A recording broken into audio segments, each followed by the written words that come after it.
This is Sapphire, and I want to show you different cuts of meat. Now, Sapphire is a breeding ewe. She's not going for meat, but I'm just using her as an example because we can actually handle her. All right? So, come over this way, Sapphire, baby. There you go. Good girl. Now, I want to show you, meat is muscle. So the more muscle is used, the tighter it gets, and that's going to make tough meat.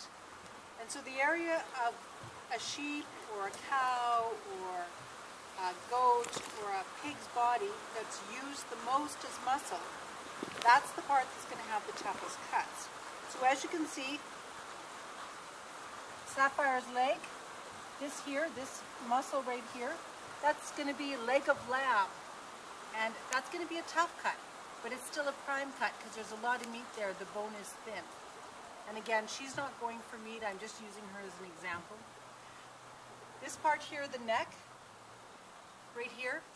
Now when sheep graze or when they fight each other, they have to have a really strong muscle right there. And they're always going up and down with their head like this. So this muscle right in here is also a very tough muscle. In fact, one of the tougher cuts. The other muscle that's tough is right here, the shoulder.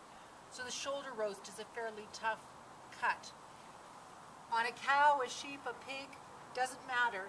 Those cuts, the leg bone on a pig, it would be what the ham's made out of. The shoulder bone and the neck, those are the tough cuts. You want to cook them slowly. If you don't cook them slowly, they get really tough. When you cook at a high heat, protein shrinks, and that makes it tough.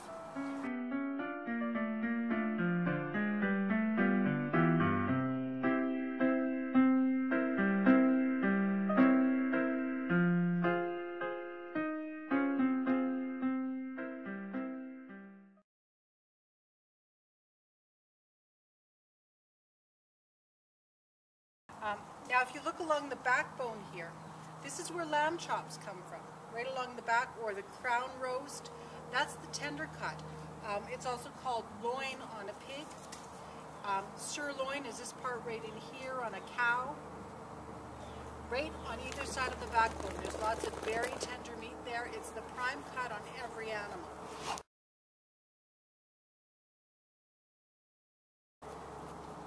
And that you can cook fast. On a cow, this is where the filet mignon comes from, right along the backbone here, on either side of the backbone.